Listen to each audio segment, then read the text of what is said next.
Hey everyone, it's Ben Hardy here, and today is a battle of the titans. We are comparing the high output Cummins to the high output Power Stroke and to the new Duramax to see which diesel is best. Before we get in this video, I want to give a huge shout out and thank you to the Large Miller Dodge Ram here in Provo, the Chevy here in Provo, and the Ford here in Provo for giving me some time with all three of these trucks.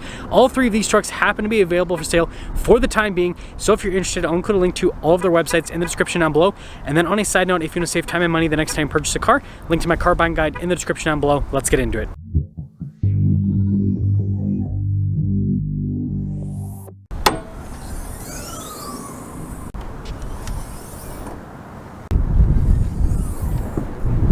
Powering this Ford is the high output Power Stroke, which goes through a 10-speed automatic transmission. It is a 6.7 liter turbo diesel V8, and it puts out a whopping 500 horsepower and then 1,200 pound-feet of torque. Now under the hood of the Chevy, we've got the new Duramax, which is a 6.6 liter turbo diesel V8 that goes through a 10-speed automatic transmission. Now power outputs with this are 470 horsepower and then 975 pound-feet of torque. And then finally, we have the high output Cummins under the hood of the Ram. It is a 6.7 liter inline-six turbo diesel that goes through a 6-speed automatic known as the Ison. Power outputs are 420 horsepower and then 1,075 pound-feet of torque.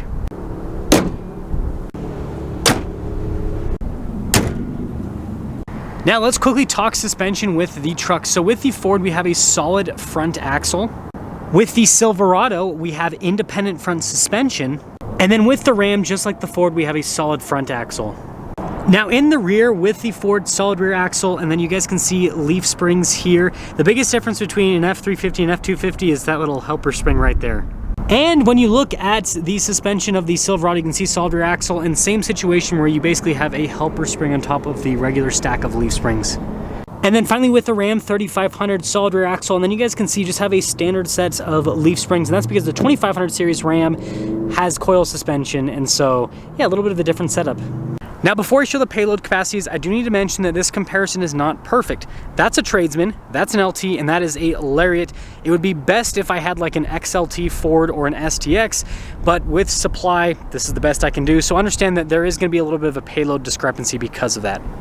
Anyways, the Ford has 3,837 pounds of payload capacity. Understand that the payload is lower than what it would be if this was an XLT or an STX. I mean, a good example is this has a panoramic sunroof, which, I mean, literally lowers the payload by like 100, 200 pounds because, yeah, sunroofs are heavy. And then obviously all this leather and everything's also going to add weight. So understand it would be in that 4,000 pound range if it didn't have all the options this truck has.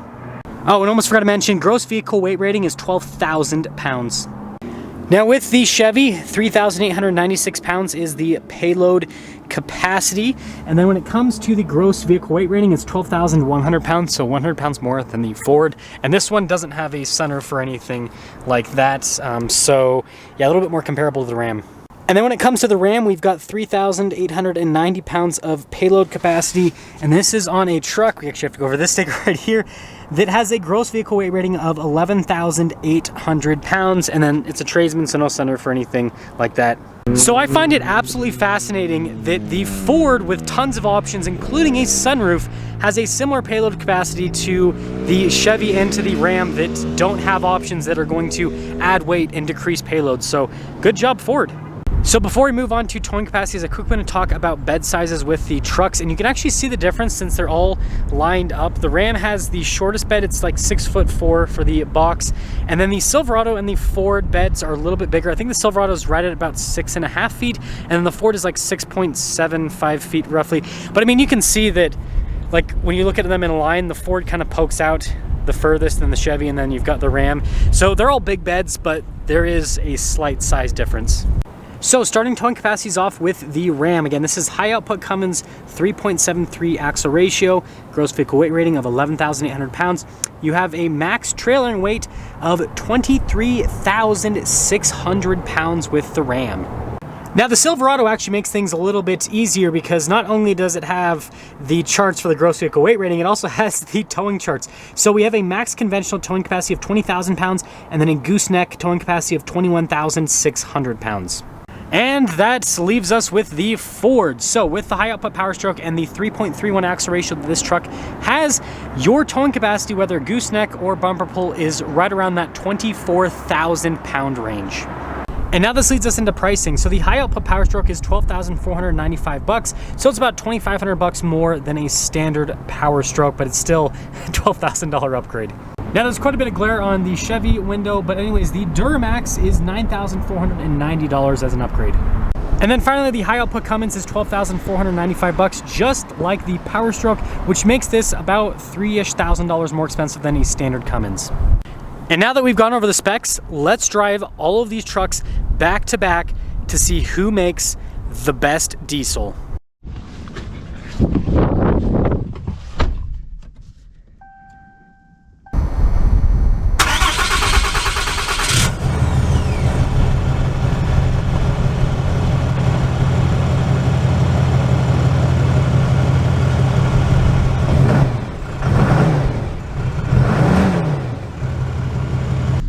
Well, we are going to start off here in the Ram, and then we'll do the Silverado, and then we'll do the Ford last. But anyways, I guess we'll talk about visibility, since that's important in trucks.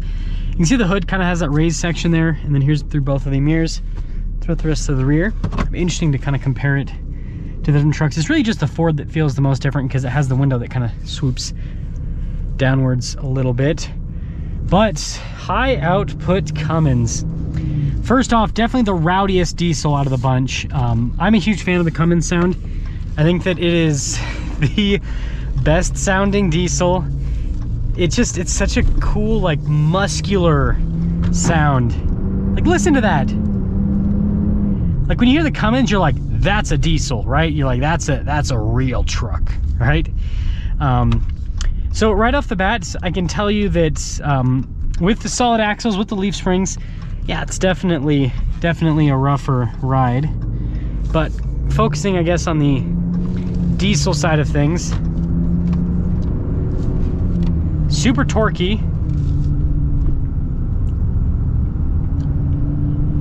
The 6-speed's doing a good job of keeping it in the power band.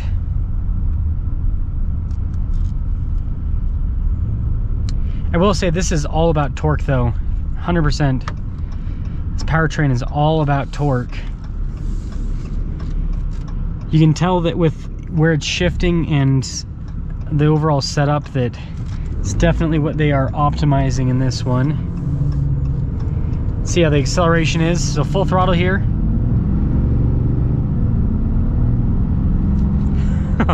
It's quick, 1,075 pound-feet torque. I mean, it gets up and moves.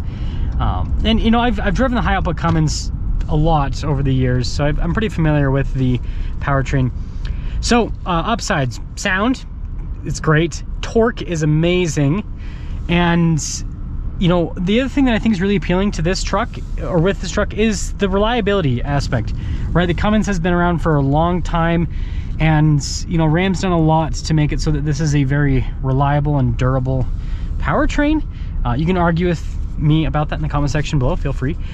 But I do think that they've done a good job with that. So overall, I think this thing is a great powertrain, but let's see how this compares to the Duramax, and then also obviously to the new high output Power Stroke.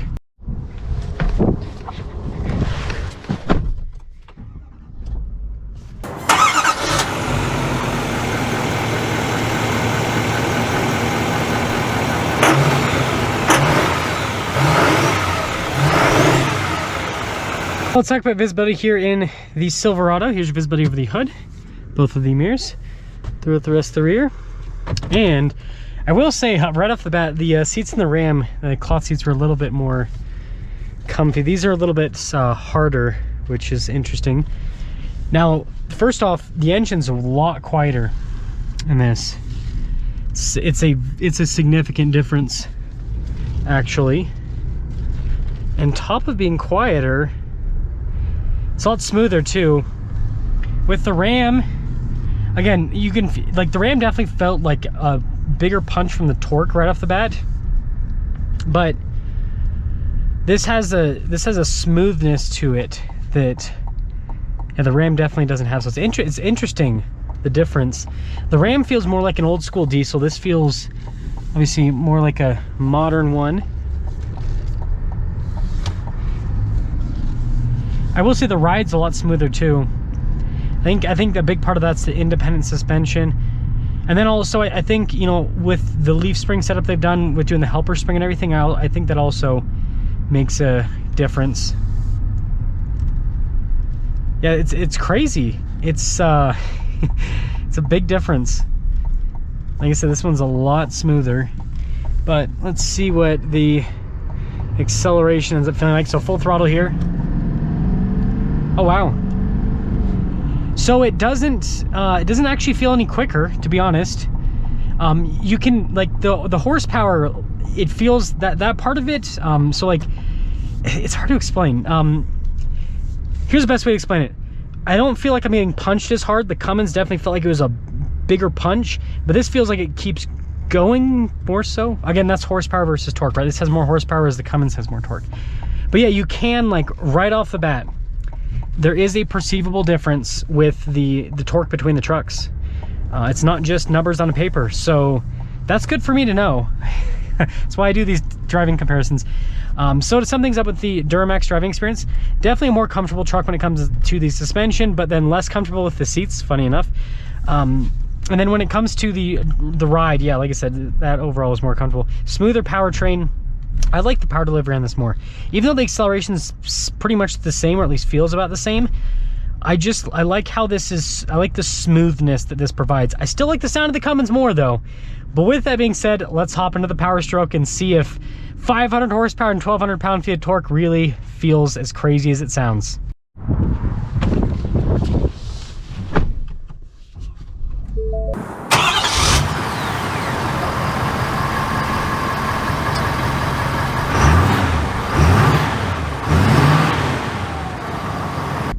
Well, let's talk about visibility before we set off. Here's the visibility over the hood, both of the mirrors, with the rest of the rear. Funny enough, the Ford's visibility over the hood's kind of weird because the dash comes up so high. It's just kind of a thing, it seems like. But let's set off. I will say the Ford has the best column shifter. Just like the use of it feels the best out of the bunch. Now, with the Ford, it should be right in between the other two when it comes to ride and all that, because we have solid axles, but then we've got a helper spring, so it should be, like, again, not as smooth as the Chevy, but it should be smoother than the Ram. Surprisingly, though, it's pretty close to the Chevy. The Ram's definitely the roughest riding out of the bunch. Now, I'm not really going to talk about seats with this one because I just don't feel like it's fair, because this one has the leather seats. I will say XLT seats are not quite as comfortable as the Ram. I think the Ram still has the most comfortable seats if you compare cloth seats to cloth seats. Now, just like the Silverado, very smooth. You can definitely tell that this has more torque, though, than the Silverado. It feels torquier. Right off the bat, there is a perceivable difference. But let's see if that perceivable difference is still perceivable when you go full throttle. Yeah. So, yeah, it's quicker. It is definitely quicker. There's no doubt about that. What I will say, though, is it spins the tires so much that it slows down. It actually slows down the truck. If it could put down the power, it would be like the acceleration difference would be more perceivable. But I mean, it still is like you feel like you have a more powerful truck. So, summing things up with the three powertrains back to back, the Cummins, surprisingly, even though it's not the torquiest, has the torquiest feel out of the bunch. If that makes sense. The Duramax is more than powerful enough, but it actually, again, the Ford has like this crazy acceleration feel, whereas the Duramax, it feels super similar to the Ford in the driving characteristics, which makes sense because it's a V8 turbo diesel just like the Ford with a 10-speed automatic transmission. But it basically just feels like a less powerful Ford. It sounds different engine, but in terms of driving feel, that's what you get. So, you know, overall, like, which one should you choose? I think it's just going to come down to, you know, actually the rest of the truck more so than the powertrain, because when you look at the capabilities, okay, there is a capability difference. Like the Ford tows the most, the Ram is a very close second, and then with the Chevy, it's third, and you know, it's like what, 3,000 pounds less roughly, depending if you're doing conventional or if you're doing a gooseneck tow. So, you know, obviously if you need the extra towing capacity, then you're gonna have to go with the truck that has the extra towing capacity. But if towing capacity is not the thing, I think it's just gonna come down to like, what exterior styling do you like more? Do you like Ram? Do you like Ford? Do you like Chevy? Which interior layout do you like more? Ram, Ford, Chevy? So with that being said, let me know which truck you like the most. But when it comes down to the powertrains, I'd say that how I'd rate it is, I feel like I trust the Duramax and the Ram more than this high output power stroke, because like, again, 500 horsepower, 1,200 pound-feet torque, like how reliable is this thing going to be? I feel like with GM taking a more conservative approach with, you know, still crazy 470 horsepower and then 975 pound-feet torque, I don't know, I feel like that's going to be potentially be more reliable. Again, I might be talking out of my you-know-what, but anyways, if I were to rank them after driving them back to back, I'd say that this one's the craziest. And then the Duramax and the Cummins, I would put them in second place, but like both second place, because I like them and dislike them both for different reasons. Hopefully that makes sense. Confusing conclusion. Let me know which powertrain and truck you like the most.